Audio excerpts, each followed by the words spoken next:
नमस्कार, मैं आकाश कुमार, स्वागत है आपका हमारे चैनल पर। जिस तरीके से अखिलेश यादव जी के बयान दिन पे दिन आते जा रहे हैं और जो पॉलिसीज़ हैं, बताया जा रहा है कि उत्तर प्रदेश के लोग सोशल मीडिया पर यह अनुमान लगा रहे हैं कि कहीं ना कहीं योगी आदित्यनाथ जी को दरकिनार करा जा रहा है। फिलहाल हमारे साथ कुछ महिला जुड़ी हुई हैं, कुछ पुरुष जुड़े हुए हैं, इनसे बात करेंगे। जैसे कि हमने आपको बताया कि हम उत्तर प्रदेश के कोने कोने में जा रहे हैं ये देखने के लिए कि जनता का मूड किस तरफ है। तो आइए सीधा लोगों से बात करते हैं। नमस्कार मैम, नाम क्या होगा आपका? मैं पूजा बात कर रही हूँ। आपका नाम क्या होगा? शशि शुक्ला। आपका नाम? राम दुलारी। आपका नाम? आरती। आपका नाम? कृष्णा चौधरी। वंदना अरोड़ा। सर आपका नाम क्या होगा? आपका नाम? मैं एक चीज जानना चाहता हूँ कि क्या लग रहा है कि उत्तर प्रदेश में लोगों का मूड क्या है? सर आपको क्या लगता है? मूड भाजपा के साथ है, मोदी जी के साथ है, योगी जी के साथ है। लेकिन अभी बहुत सारे लोग ये अनुमान लगा रहे हैं कि योगी जी को दरकिनार करा जा रहा है। नहीं, ऐसा कुछ नहीं है। ये सब बेधर्मियों की और विरोधियों की जो चाल है। इस समय अथक प्रयासों के बाद, 12 साल की मेहनत के बाद, योगी जी की लगभग 8-10 साल की मेहनत के बाद देश उन्नति के पथ पर अग्रसर है। तो कुछ लोगों को ये बातें रास नहीं आ रही है।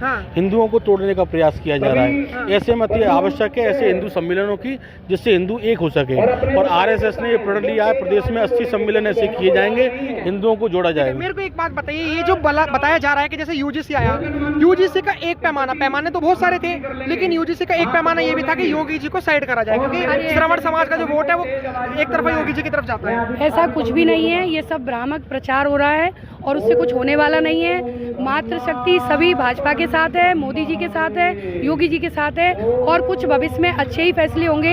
ऐसा नहीं है कि यूसी जी ये लेकर आए हैं या अभी SIR का भी चल रहा है कि हम लोगों की वोटों की छटनी करी, ऐसा कुछ भी नहीं है। ये सब गलत प्रचार हो रहा है और भाजपा 2027 में पुणे 2027 में पुणे आएगी और भारी बहुमत से आएगी। मातृशक्ति उनके साथ में है। लेकिन ये बताया जा रहा है कि 4 करोड़ वोट SIR में भाजपा के कटे हैं।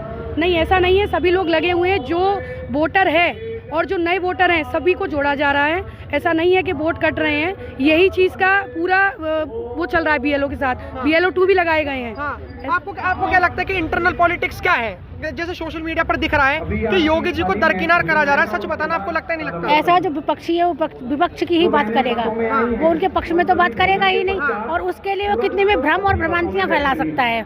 अच्छा, तो ये भ्रम है। बिल्कुल भ्रम है, 100% भ्रम है। हमारे देश में मोदी जी और प्रदेश में योगी जी वो नेतृत्व कर रहे हैं और करते रहेंगे। ये सब भ्रम है। अच्छा, ऐसा कुछ नहीं है। मैम एक चीज बोली जा रही है कि जैसे 2024 के इलेक्शन थे तो जो टिकट डिस्ट्रीब्यूशन जो डिस्ट्रीब्यूट कर रहे थे वो अमित शाह जी कर रहे थे और वो करवा रहे थे जिससे टिकट डिस्ट्रीब्यूट करवाना था। उसमें बोला गया कि 37 नामों की लिस्ट योगी जी ने दी अमित शाह जी को, लेकिन अमित शाह जी ने बस 1 को टिकट दी, 36 को दी ही नहीं। क्योंकि आप लोग विधायक तो चुन सकते हो लेकिन मुख्यमंत्री नहीं चुनो, सॉरी सांसद तो चुन सकते हो लेकिन प्रधानमंत्री नहीं। और अगर 37 के 37 नाम अगर जीत जाते तो मोदी जी की जगह योगी का नाम लगता है, वो प्रधानमंत्री बन जाते। और अमित शाह इस वक्त प्रधानमंत्री की रेस में है। देखिए मेरी बात सुनिए, ये सब तथ्यों पे तो ऐसा तो नहीं है या आप वहाँ बैठने वाले नहीं है पैनल में या हम लोग नहीं बैठने वाले हैं। ये सब हवाई बातें होती हैं, कागजी बातें नहीं है। आप प्रमाण दिखाइए कि ऐसा हुआ है, कोई प्रमाण बताएं कि अमित शाह जी ने इतने नाम दिए हैं या योगी जी के ये नाम कटे। ये सब दुष्प्रचार है, कुछ भी ऐसा नहीं है। पार्टी व्यवस्था बहुत अच्छी है, सबका सम्मान रहता है, मातृशक्ति का सम्मान रहता है। ये सब अफवाहें और मैं सभी से कहूँगी इस पर ध्यान नहीं दें, ये सब बेकार है। 2027 में पुनः सरकार बना रही है भाजपा, कोई फायदा नहीं है। ये तो कह रही है अफवाह है। आप आदि शंकराचार्य जी के बयान को भी देख रही होंगी, उन्होंने कहा कि जो केशव प्रसाद मौर्य हैं वो मुख्यमंत्री बनने लायक हैं, योगी जी को हटाओ। कहीं ना कहीं ये भी एक पॉलिटिक्स देखने को मिल रही है। नहीं, ये सब कुछ एक षड्यंत्र है विपक्ष का और कुछ नहीं है। जो शंकराचार्य जी जो बोल रहे हैं वो विपक्ष की भाषा बोल रहे हैं। ऐसा कुछ भी नहीं है, धरातल पे ऐसा कुछ नहीं है। धरातल पे ऐसा कुछ नहीं है। तो ये जो शंकराचार्य जी के बयानों को आप मानते नहीं है कि जो शंकराचार्य जी कह रहे हैं वो सही कह रहे हैं? ये शंकराचार्य जी को राजनीति में आना ही नहीं चाहिए। उनको तो सिर्फ धर्म की और प्रवचन की बात करनी चाहिए, हिंदू एकता की बात करनी चाहिए, सनातन की बात करनी चाहिए। उनको राजनीति से क्या लेना देना? अपने घर पे बैठ के अच्छे उपदेश दें जो कि हिंदू समाज एक हो, धर्म के रास्ते पे चले, लव जिहाद से बचें।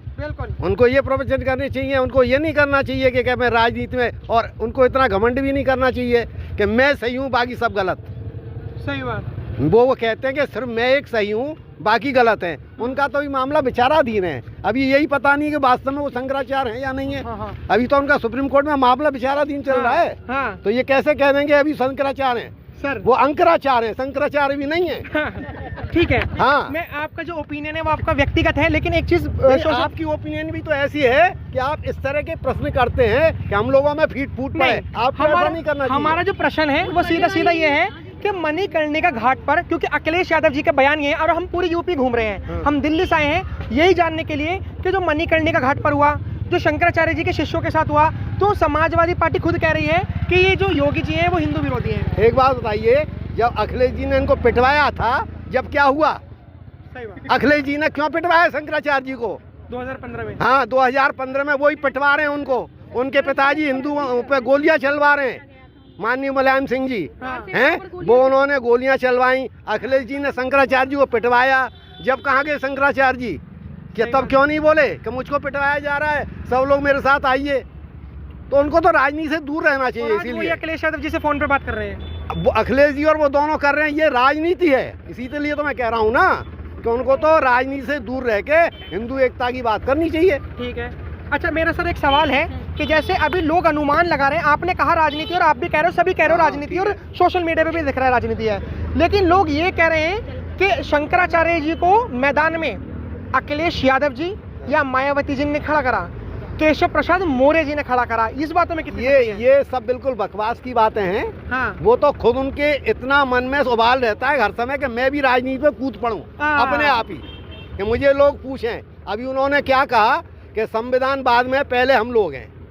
सही बात। शंकराचार्य जी ने भी ये कहा था, है ना? तो संविधान तो सबके लिए है, चाहे वो शंकराचार्य जी हो, चाहे मोदी जी हो, चाहे योगी जी हो, चाहे हम हो। हाँ। तो ये राजनीति में उनको आना है तो अपने शंकराचार्य की पद छोड़ दें और राजनीति में कूद पड़ें, या फिर हिंदू धर्म की बात करें, धर्म ग्रंथों की बात करें, वेदों की बात करें, रामायण की बात करें, गीता की बात करें। ये थोड़ी कि फलाना ये हुआ, कभी राहुल गांधी की कहते हैं, कभी किसी की कहते हैं, कभी किसी की कहते हैं। अभी इन्होंने राहुल गांधी जी का जिक्र छेड़ा है, तो राहुल गांधी जी के जो समर्थक हैं वो ये कहना चाह रहे हैं कि देखिए, जो अभी भाजपा में जो चल रहा है वो योगी जी को साइड करने के लिए चल रहा है, क्योंकि योगी जी का पूरा चेहरा टिका हुआ है भाजपा में, और अब मोदी जी अगर मान के चलो अगर सत्ता छोड़ते हैं तो कहीं ना कहीं अमित शाह जी रेस में लगे हुए हैं, और अमित शाह जी को लोग पसंद नहीं कर रहे हैं। लेकिन जो गुजरात में जो दो लड़कों की जोड़ी है, ये देश का बवाल मचा रही है। ये पहले भी आया था, पिछले चुनावों में भी ये सब सुनने को मिला है। मुझे तो लगता है कि कांग्रेस वाले ही जो हैं वो राहुल बाबा को ही साइडलाइन करना चाह रहे हैं, पर कर नहीं पा रहे हैं। तो उसकी टीस निकाल रहे हैं। हाँ। समझ रहे हैं आप? राहुल बाबा को ही कांग्रेस नहीं कर पा रही है। हाँ। तो उसकी टीस निकाल रहे हैं। तो क्या करें, कभी योगी जी की बता देते हैं, कभी केशव जी की बता देते हैं। तो ऐसा कुछ भी नहीं है, वो अपने आप को देखें, अपने गिरेबान में झांके। हमारी सरकार में, हमारे पार्टी में ऐसा कोई चीज़ नहीं है, कार्यकर्ताओं में भी ऐसा कोई मतभेद नहीं है। ये सब बकवास बातें, अफवाहें हैं। कुछ भी नहीं है कि केशव जी लेकर आए शंकराचार्य जी को, ये कुछ भी नहीं है। जो सही है वो सब लोग अपना रखते हैं, लेकिन पहले राहुल बाबा अपनी चिंता करें और अखिलेश जी अपनी पार्टी की चिंता करें। आप जैसे आप सब महिला हो, मैं एक सवाल जो है ना आपको दिल से जवाब देना है, ऐसे नहीं कि किसी पॉलिटिकल पार्टी के समर्थन में बोलना है। जो अखिलेश यादव जी हैं उन्होंने साफ तौर पर कहा है कि देखो, एनसीआरबी का डेटा भी दिखा रहा है कि जो पहले 2017 से पहले जो क्राइम होते थे, जैसे महिलाओं का रेप केस में हो, गुंडागर्दी में हो, अब एनसीआरबी के डेटा में वो रेप केसेस बढ़े हैं। ये अखिलेश यादव जी का आरोप है। एज अ महिला आप मानते नहीं मानते कि महिला सुरक्षित है नहीं है? ऐसा है, अब जब से हमारी मोदी सरकार आई है, हाँ। इतने सालों से सारी चीज इतनी पारदर्शिता से हो रही है, जो लोगों को पता चल रहा है। और इनके समय में गुप्त रूप से इन्हीं के गांव में, इन्हीं के पड़ोस में सब कुछ हो जाता था, जो क्लियर होकर सामने ही नहीं आता था। पहले ज्यादा हुआ करता था। अब सोशल मीडिया इतना तेज भाग रहा है, लोग इतने एक्टिव हो रहे हैं कि थोड़ा सा भी कोई क्राइम होता है तो पता चल जाता है, ऑनलाइन हो जाता है। तो क्राइम पहले ज्यादा था, अब नहीं। पहले दबाए जाते थे, पहले वो क्राइम दबाए जाते थे, कागजों में नहीं आते थे। अब ऑनलाइन हो जाते हैं, हर छोटी मोटी समस्याएं लिखी जा रही हैं, तो वो चीज़ तो मिलेंगी आपको। क्राइम नहीं बढ़ा है, ये डेटा बढ़ा है, जो उनके समय में डेटा नहीं था, जो दबा दिया जाता था। आपके कहने का मतलब है कि पहले जो गवर्नमेंट थी उसमें महिलाएं डरती थी एफआईआर करवाने में। बिल्कुल। अब महिलाएं नहीं डरती थी, इसलिए एफआईआर जितनी ज्यादा हो रही है। होती ही नहीं थी, लौट आते थे।